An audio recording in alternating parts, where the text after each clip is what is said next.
Buenos días chicos y chicas, bienvenue à cette sixième vidéo correspondant à la sixième semaine de confinement. Avant de commencer notre séance, nous allons réaliser maintenant notre exercice de puntos positivos y negativos. Durant ce troisième trimestre, vous savez qu'il y a 5 questions, alors nous allons commencer. Comme on dit en espagnol,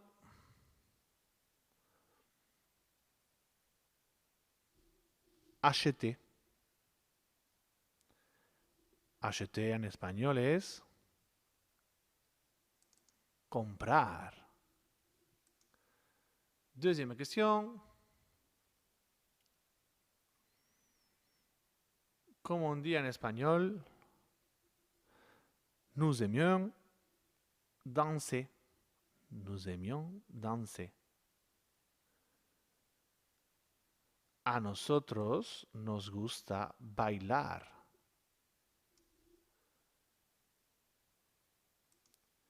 Troisième question.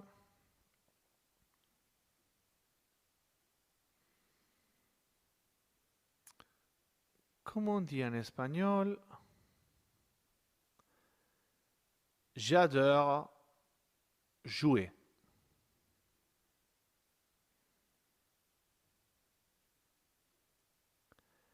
A mí me encanta jugar.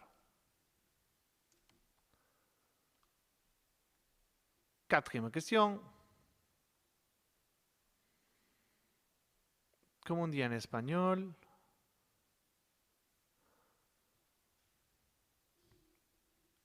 un oignon. Les oignons, un oignon. La cebolla. Et la dernière question.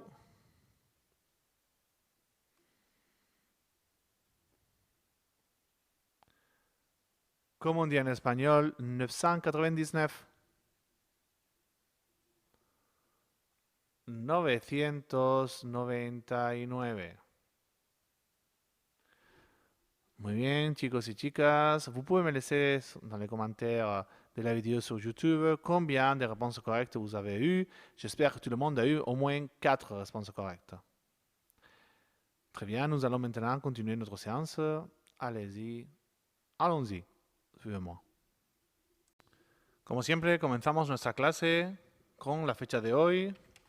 Hoy es jueves 7 de mayo de 2020. Aujourd'hui, nous allons travailler et on va vous expliquer un point de grammaire très important que nous devons utiliser dans notre projet final et que je vous avais dit aussi que ça serait un point de grammaire important pour notre séquence. C'est les formules de politesse ou le vouvoiement, las fórmulas de cortesía. Nous avons travaillé dans les dernières séances. Vamos al mercado, une compréhension orale où quelqu'un allait au marché pour acheter des produits, des légumes, des fruits, tout ce qu'elle avait besoin pour cuisiner. Quand on y va au marché, quand on va acheter, on va dans un magasin, nous ne connaissons pas la personne.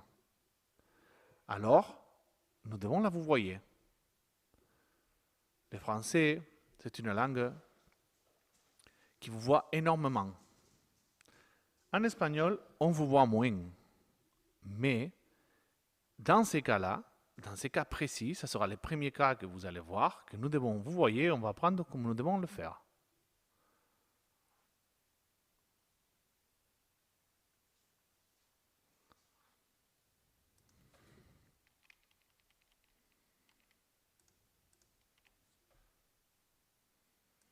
Depuis que nous avons commencé à apprendre les verbes en espagnol, je vous ai toujours obligé de mémoriser et me dire tous les pronoms personnels, los pronombres personales.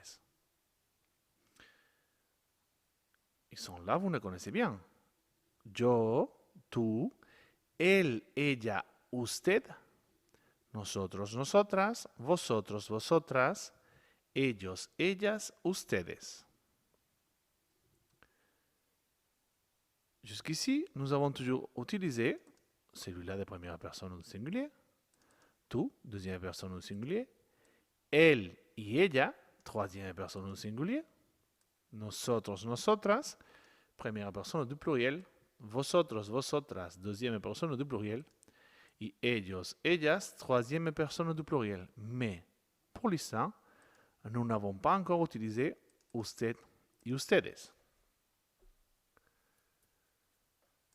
Ces deux pronoms personnels-là, usted et ustedes, c'est les deux pronoms personnels qui correspondent au vouvoiement en espagnol. Il faudra les utiliser donc pour pouvoir vouvoyer quelqu'un. À ce point-là, vous voyez déjà la première grande différence qui existe entre le vouvoiement en espagnol et celui-là en français. En français, comme en anglais, d'ailleurs, on utilise toujours une personne pour vous voyez, c'est-à-dire la deuxième personne du pluriel d'un verbe, vous l'utilisez pour vous voyez.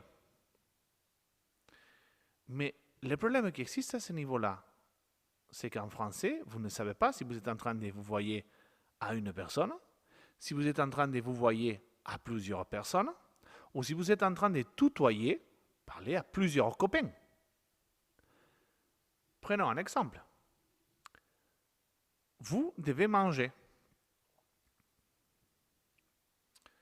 Je suis en train de tutoyer ou de vous voyer? Vous ne le savez pas. Peut-être je suis en train de vous voyer à une personne, à un roi, ou je suis en train de vous voyer à plusieurs personnes, ou je suis en train de dire à mes collègues qu'il faut manger. En espagnol, nous pouvons savoir à qui on est en train de vous voyer, si nous sommes en train de vous voyer, et vous voyez à une personne seulement, avec usted, et avec plusieurs personnes, avec ustedes. C'est un changement important. Ce n'est pas pareil, usted qu'ustedes.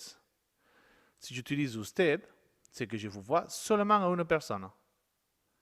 Si j'utilise ustedes, je suis en train de vous voyer à plusieurs personnes. Et si je veux tutoyer, parce que je connais déjà la personne, j'utiliserai les restes. Nosotros, vosotros o tú. Je tutoie. On se connaît, nous sommes copains. C'est pour cela que nous devons utiliser le pronom usted ou ustedes pour vous voyez quelqu'un en espagnol. En espagnol, nous faisons la différence entre vous voyez à une personne ou vous voyez à plusieurs personnes. En espagnol, nous allons vous voyez les personnes que nous ne connaissons pas dans la rue ou dans un marché pour acheter un produit et à notre chef, mais en fait pas longtemps. C'est-à-dire que même dans le milieu de travail, dans le milieu professionnel, on va vous voyer au début, mais si notre chef il travaille avec nous, rapidement on va tutoyer. C'est un pays où le vouvoiement, on l'utilise très particulièrement.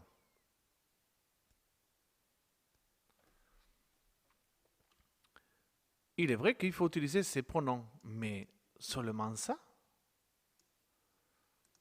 Regardez, je vous donne un premier exemple. Par exemple, le verbe comprar, acheter, un vocabulaire d'ailleurs on l'a utilisé pour para comprar los productos en el mercado. Alors, yo compro, tú compras, él, ella, usted compra. Nosotros, nosotras compramos, vosotros, vosotras compráis, ellos, ellas, ustedes compran. Si je veux vous voyez à une personne, je dois utiliser usted et les verbes conjugués en troisième personne du singulier.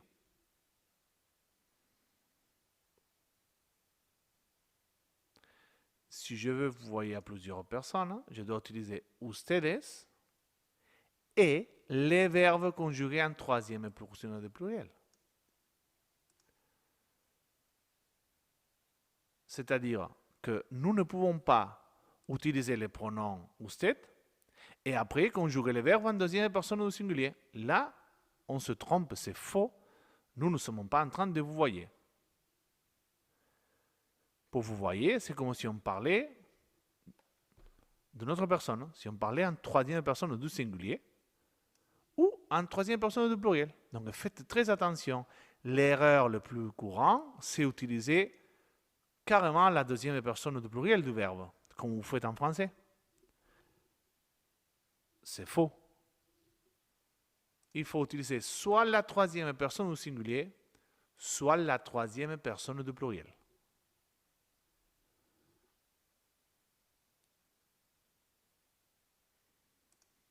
Je vous donne des exemples. Usted compra los tomates. Vous achetez des tomates. Ustedes compran las zanahorias.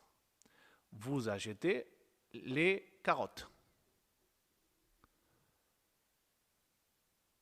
Oui, messieurs, dames, en français, on ne voit pas la différence. Les deux phrases, nous devons la traduire par vous achetez. Mais en espagnol, la première, nous sommes en train de vous voyer à une personne seulement. La deuxième, nous sommes en train de vous voyer à plusieurs personnes.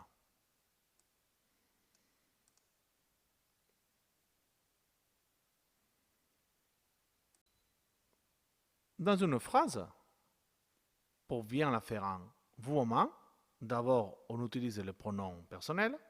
Ensuite, nous conjuguons les verbes en troisième personne au singulier ou des pluriels. Mais après, dans une phrase, nous pouvons trouver aussi d'autres mots que nous devons aussi accorder, que nous devons aussi savoir et utiliser la troisième personne du singulier ou des pluriels.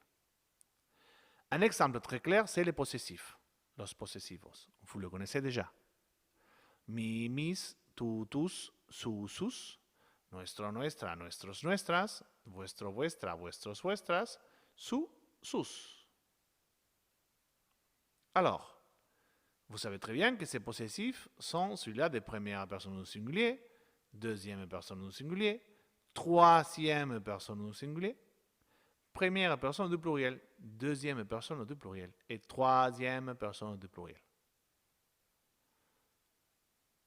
Notre règle du vouvoiement nous dit que nous devons toujours utiliser soit la troisième personne au singulier, soit la troisième personne du pluriel.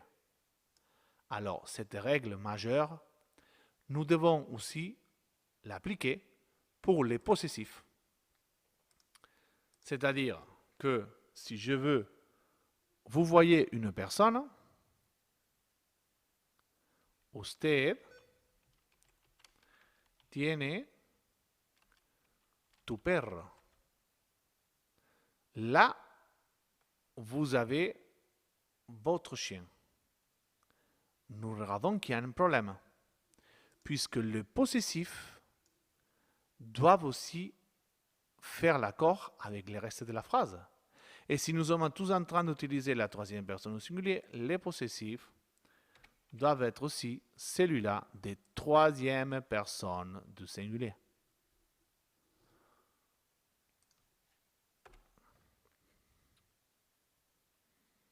Ustedes viven en vuestras casas. Là, nous voyons l'autre erreur. Vous vivez chez vous. Mais le possessif que j'utilise ici, c'est celui-là des deuxième personne du pluriel. Alors, c'est faux. Si je suis en train de vous voyer et j'utilise la troisième personne du pluriel, parce que je vous vois à plusieurs personnes, je dois aussi changer le possessif et dire celui-là des troisième personne du pluriel.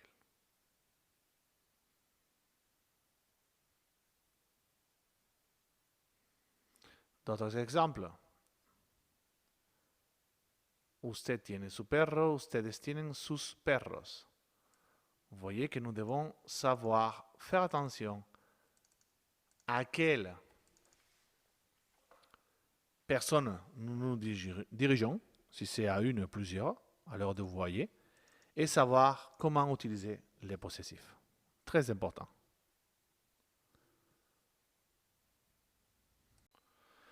Pour pouvoir pratiquer tout ça, nous allons maintenant réaliser tous ensemble el ejercicio del TP, página 67, número 2. Voilà l'exercice lengua. Numéro 2, il est divisé en deux parties, 1 et 2.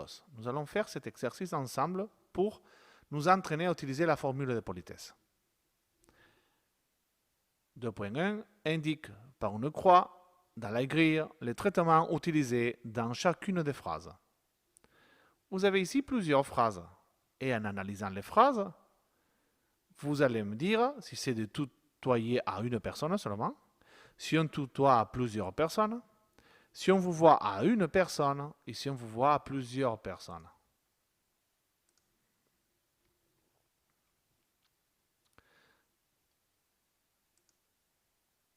Alors, ¿te gusta la paella? Qu'est-ce que je suis en train d'utiliser dans cette phrase? Je vous vois? Je tutoie? Qu'est-ce que vous en pensez? C'est le verbe à tournure affective, n'est-ce pas? Gustar. Quel pronom on utilise ici? A mí me, a ti te, a elle les. Regardez, je vous l'écris ici.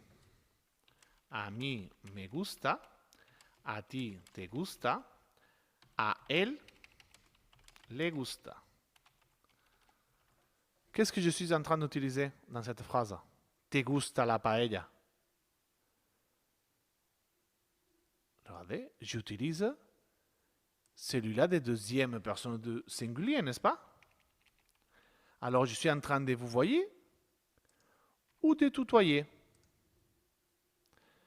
Nous avons dit que pour vous voyer, il faut toujours utiliser la troisième personne du singulier ou la troisième personne du pluriel. Alors, comme aucune des deux on utilise, c'est la deuxième personne du singulier. Te gusta la paella? Nous sommes en train de tutoyer une personne.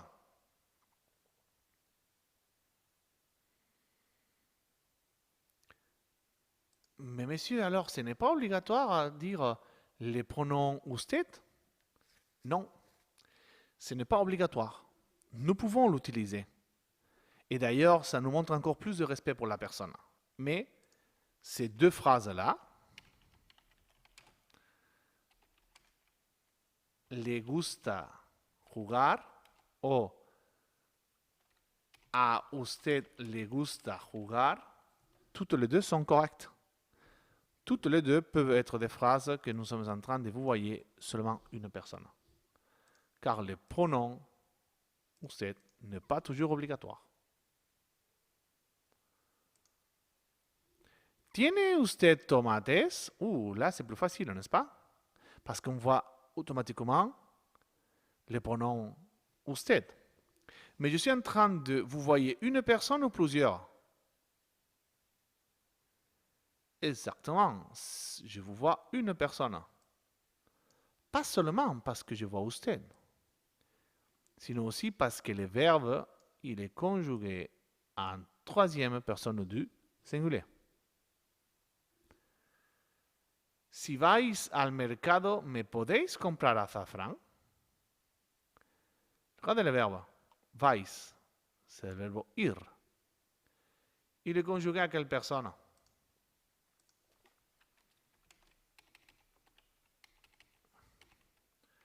Yo voy, tú vas, él, ella, usted va,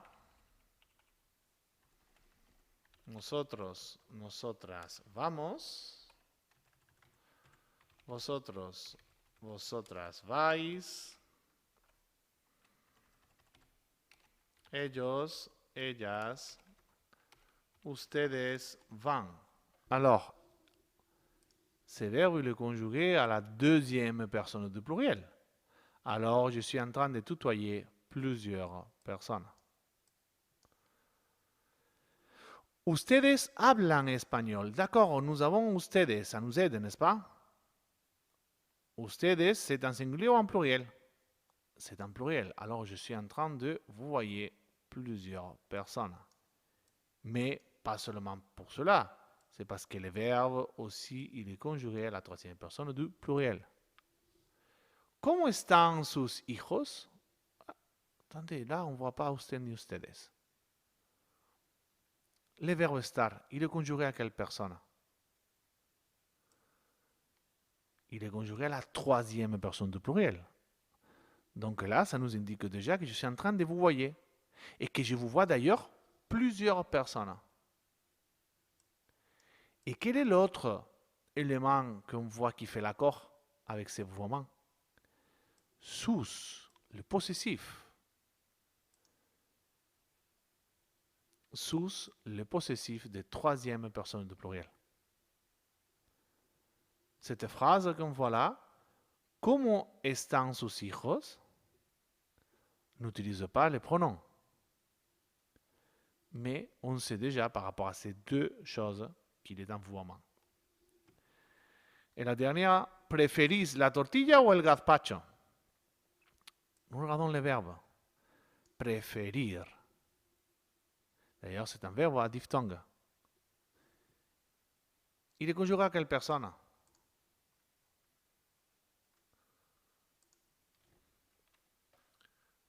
Yo prefiero. Tú prefieres.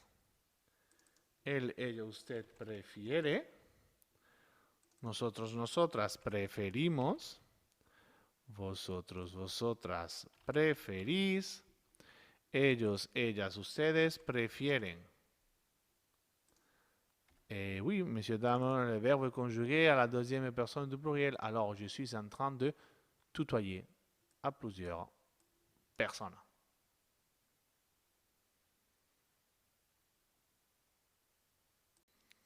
Nous allons maintenant réaliser le 2.2. Réécris ces dialogues en utilisant la forme de politesse.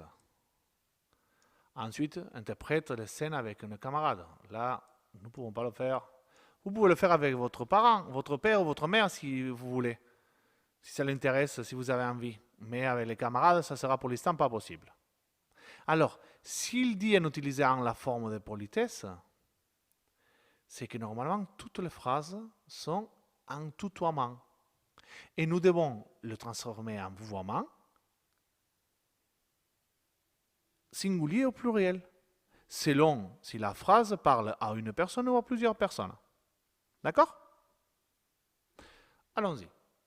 Buenos días, Alicia, ¿cómo estás? D'abord, il est où le verbe? Estás. Il est conjugué à quelle personne? Deuxième personne du singulier.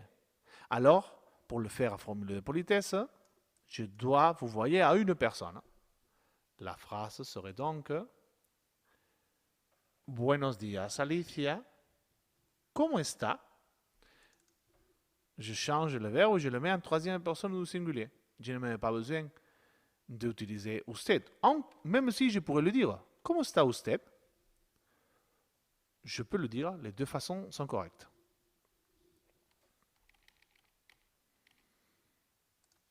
Deuxième, muy bien, gracias. ¿Y tú? Il n'y a pas de verbe. Comment on transforme donc ces phrases en vouvoiement? Parce qu'il y a quelque chose qu'on sait qu'il faut changer. Tout, c'est notre pronom personnel, des deuxième personne au singulier. Mais comme nous sommes en train de vous voyez, c'est ça l'exercice, nous devons utiliser le pronom personnel de troisième personne au singulier pour le vouvoiement, c'est-à-dire muy bien, gracias. ¿Y usted? Très bien, merci. Et vous?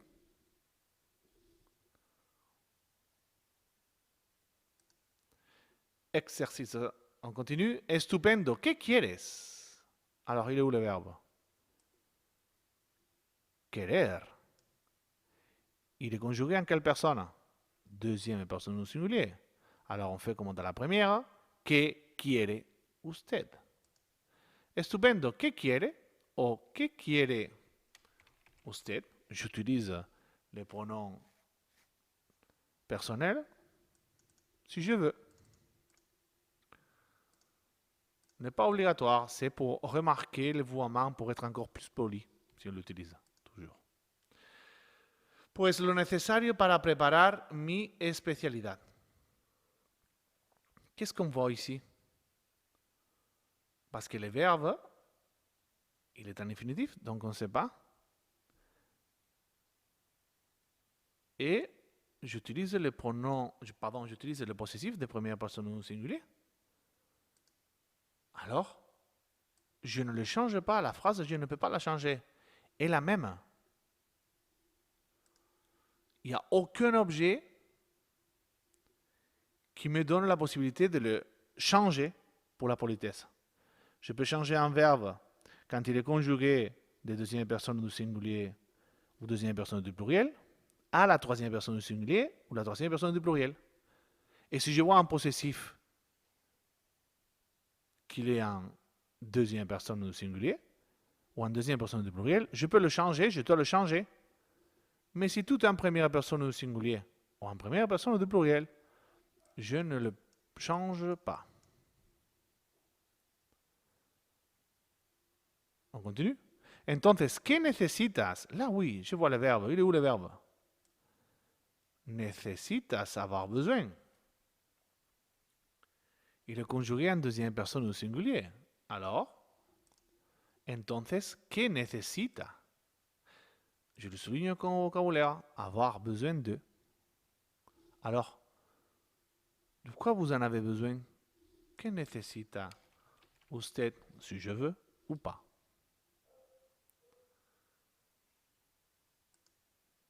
Un poco de todo. Il est où le verbe ici? Il n'y en a pas de verbe. Alors, comme il n'y a pas de verbe, il n'y en a pas de possessif, je ne le change pas. La phrase est inchangée. Aquí tienes. ¿Algo más? Attendez, là nous avons ici un verbe, n'est-ce pas? Tienes. Il est conjugué en deuxième personne du singulier. Alors, je le change. Aquí tiene. ¿Algo más? No. ¿Cuánto te debo? Plusieurs choses ici, n'est-ce pas? El verbo es deber, devoir. Mais ici, je suis en train de voir un pronom. Un pronom réfléchi. Parce que deber peut devenir pronominal. Alors, si je le conjugue, yo te... Pas seulement yo te debo, sino yo me debo, tú te debes, yo me debo, tú te debes, él se debe, nosotros nos debemos, vosotros os debéis, ellos, ellas, ustedes se deben. C'est un peu forcé parce que ces verbes qui peuvent devenir pronominal, on peut changer, mais c'est surtout pour vous montrer que les pronoms réfléchis correspondent aussi à une personne. Et pour la troisième personne du singulier, nous pouvons utiliser c'est ou les. De cette façon-là, nous sommes en train d'utiliser les pronoms pour la troisième personne, soit de singulier, soit de pluriel. Car le c'est, ça n'utilise pas pour le vouvoiement. Si on voit quanto te debo, nous devons donc répondre quanto le debo.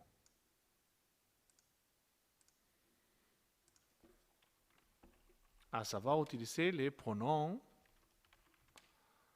de troisième personne du singulier et troisième personne du pluriel, les. Les pronoms COD.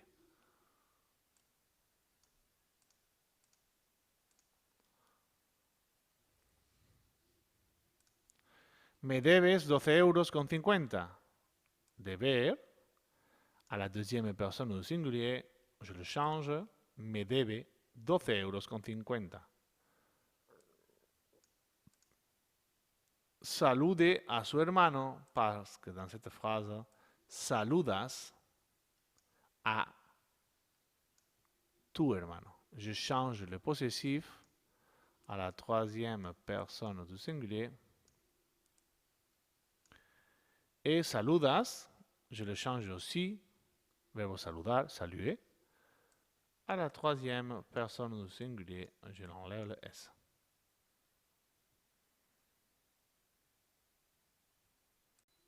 Avant de nous quitter, je vous donne les exercices à faire pour la semaine prochaine, para el viernes 15 de mayo, del libro página 135, número 46, pour travailler le vouement, y una comprensión oral de la página 56 del TP, pista 58 del MP3. Là, vous allez travailler un peu una comprensión orale, et là, nous allons continuer à travailler le vouement. Muchas gracias, chicos y chicas, por haber visto el vídeo. Nos vemos la semana que viene en nuestro próximo vídeo. Adiós, hasta luego.